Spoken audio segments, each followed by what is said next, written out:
জিওপলিটিক্সে আপনাকে স্বাগত। আপনারা নিশ্চয়ই লক্ষ্য করেছেন, সাম্প্রতিক সময়ে বাংলাদেশ নিয়ে আন্তর্জাতিক সংবাদ মাধ্যমে এক ধরনের অস্বাভাবিক শব্দগুঞ্জন শোনা যাচ্ছে। চট্টগ্রামে হঠাৎ করেই মার্কিন সেনাবাহিনীর উপস্থিতি বেড়ে যাওয়া, একের পর এক সামরিক পরিবহন বিমান নেমে আসা, এসব ঘটনা শুধুই কি মহড়া, নাকি এর আড়ালে রয়েছে আরও গভীর ভূ-রাজনৈতিক পরিকল্পনা? আজ আমরা এই প্রশ্নের উত্তর খুঁজব।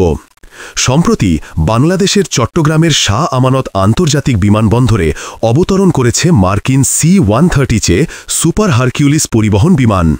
শুধু তাই নয়, মার্কিন সেনাদের বড় একটি দলও বাংলাদেশে প্রবেশ করেছে। সরকারি বিবৃতি বলছে এটি একটি যৌথ সামরিক মহড়ার অংশ, নাম টাইগার লাইটনিং।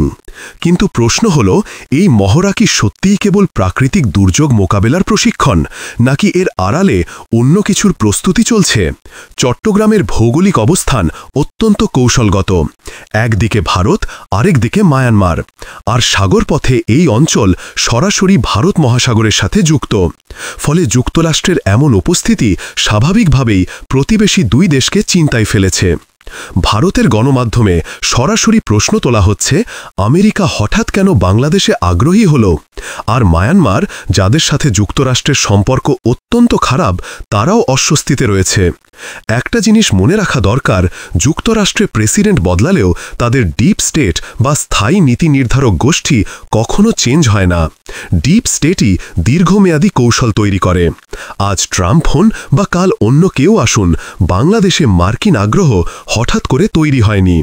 কিছুদিন আগে বাংলাদেশের প্রাক্তন প্রধানমন্ত্রী শেখ হাসিনা যখন বলেছিলেন আমেরিকা বাংলাদেশে সামরিক ঘাঁটি তৈরি করতে চায়, তখন অনেকেই সেটিকে গুরুত্ব দেননি।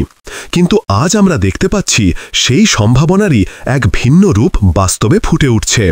শুধু সামরিক উপস্থিতিই নয়, অর্থনৈতিক দিক থেকেও যুক্তরাষ্ট্র বাংলাদেশের প্রতি নমনীয়। যেখানে ভারতের ওপর আমেরিকা 50% পর্যন্ত শুল্ক আরোপ করেছে, সেখানে বাংলাদেশের ক্ষেত্রে তা মাত্র 20%।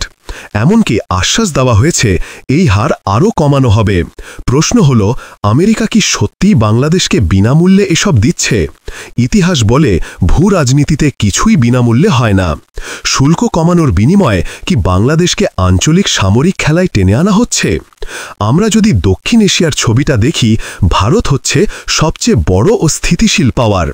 তবু আমেরিকা যদি ভারতের আশেপাশের ছোট দেশগুলির সেনাবাহিনীকে শক্তিশালী করতে চায়, তবে এর মানে স্পষ্ট, আঞ্চলিক ভারসাম্য বদলানো। এখন প্রশ্ন, বাংলাদেশ কি আমেরিকার নতুন কৌশলগত ঘাঁটি হবে?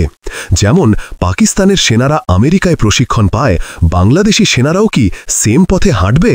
টাইগার লাইটনিং মহড়া আগে সীমিত ছিল মূলত দুর্যোগ মোকাবিলার উদ্দেশ্যে, কিন্তু 2025 সালে আমরা দেখছি মার্কিন সেনাদের ব্যাপক অংশগ্রহণ। ভারী পরিবহন বিমান, আধুনিক সরঞ্জাম এবং সীমান্তের কাছাকাছি মহড়া, এসবই নতুন প্রশ্ন তুলছে। যদি মহড়া সত্যি মানবিক সহায়তার জন্য হয়, তবে কেন মিয়ানমার সীমান্তের এত কাছে, কেন এত বড় আকারে? এখানে আরেকটি গুরুত্বপূর্ণ বিষয় হল বাংলাদেশের অভ্যন্তরীণ রাজনীতি। শেখ হাসিনার সময়ে মার্কিন আগ্রহকে প্রতিহত করা হয়েছিল, কিন্তু তার অপসারণের পর বর্তমান নেতৃত্বের প্রতি আমেরিকার সমর্থন স্পষ্ট। এমনকি নির্বাচন না হলেও ওয়াশিংটনকে তা মোটেও ভাবাচ্ছে না। এ থেকে কি আমরা অনুমান করতে পারি যে আমেরিকার জন্য বাংলাদেশ এখন কেবল একটি কৌশলগত সহযোগী নয়, বরং আঞ্চলিক পরিকল্পনার গুরুত্বপূর্ণ অংশ? ভারতের জন্য এটি নিঃসন্দেহে বড় চ্যালেঞ্জ। একদিকে আমেরিকা ভারতের সাথে বাণিজ্য যুদ্ধে লিপ্ত, অন্যদিকে তার প্রতিবেশীকে সামরিকভাবে শক্তিশালী করছে। ভারত যদি মনে করে যে এই উপস্থিতি সরাসরি তার স্বার্থে আঘাত করছে, তবে আগামী দিনে ভারত বাংলাদেশ সম্পর্কেও টানাপোড়েন বাড়তে পারে। তাহলে মূল প্রশ্নগুলো হল: 1. যুক্তরাষ্ট্র কি বাংলাদেশকে শুধু মহড়ার অংশীদার করছে, নাকি ভবিষ্যতে সামরিক ঘাঁটির জন্য প্রস্তুত করছে?